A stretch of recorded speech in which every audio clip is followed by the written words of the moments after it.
Dear student, in this video I am going to describe the zero input limit cycle oscillation. To understand this topic, first we have to understand the stability of any designed digital system.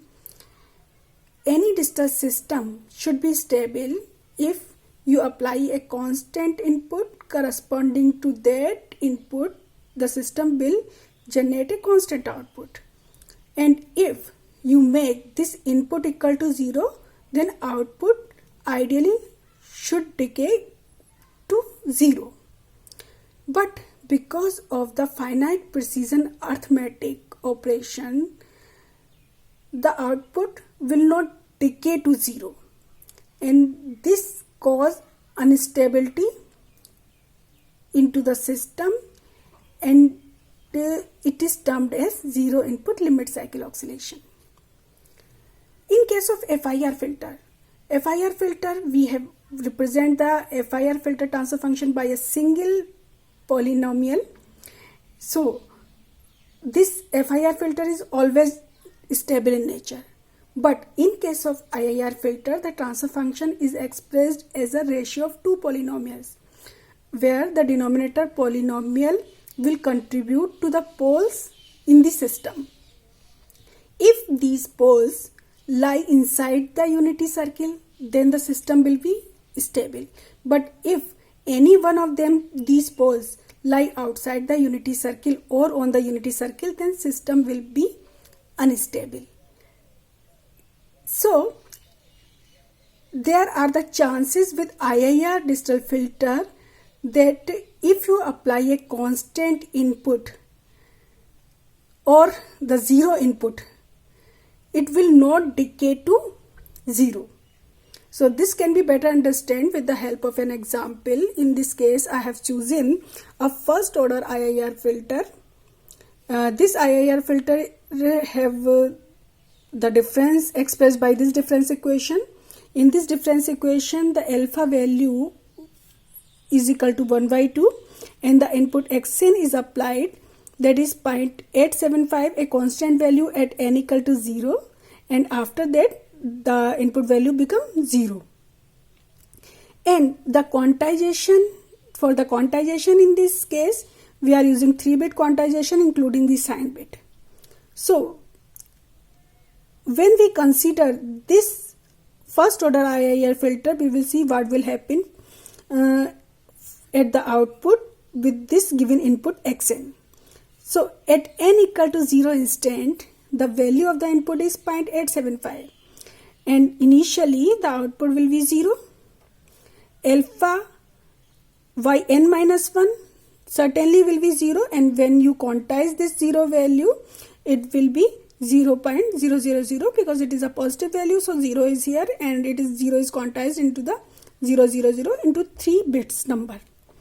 So finally yn is a sum of xn, and this quantized number, its decimal counterpart will be written here, and we will get yn is 7 by 8. This yn will act as yn minus 1 at next time instant. At next time instant, that is n equal to 1, xn is equal to 0, yn minus 1 is 7 by 8. So after multiplying with alpha, it will be 7 by 16. And then we quantized it into the given bits and obtain the corresponding decimal value and add this decimal value to the input, that is 0 here. So finally we will get 1 by 2 as yn. This yn will be yn minus 1 at the time instant n equal to 2, xn again is 0, so yn will be equal to the quantized version of alpha yn minus 1, and we can find out it is 1 by 4.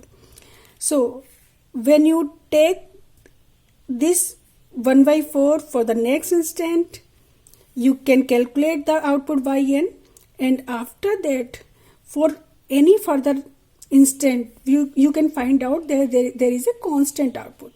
Means the output is not decaying towards 0 even the input is 0. So this is the limit cycle behavior, means that at the 0 input the output is showing a saturation a constant value at the output. In the other case, when we put in the same equation alpha equal to minus 1 by 2, we will see this thing. When alpha is equal to minus 1 by 2, the output yn will be 7 by 8 at n equal to 0. It will be minus 1 by 2 on next instant, and after that you will calculate, you will get 1 by 4. Then it will convert it, or because of this minus sign, we have 1 to represent the minus sign, and 1 by 8 is represented by this particular value. So this is minus 1 by 8. So when you put minus 1 by 8 here at n equal to 4, you get output 1 by 8. So after these instances, means 3, 4, afterwards 3 and 4 instances, you will see the value oscillate between minus 1 by 8 to 1 by 8. So it will remain continue even the input is 0. So this is the oscillation, means the output is oscillating between two limits. This is the zero input limit cycle oscillation. So this type of error arises because of the finite precision arithmetic operation, and we have to understand this thing. Thank you.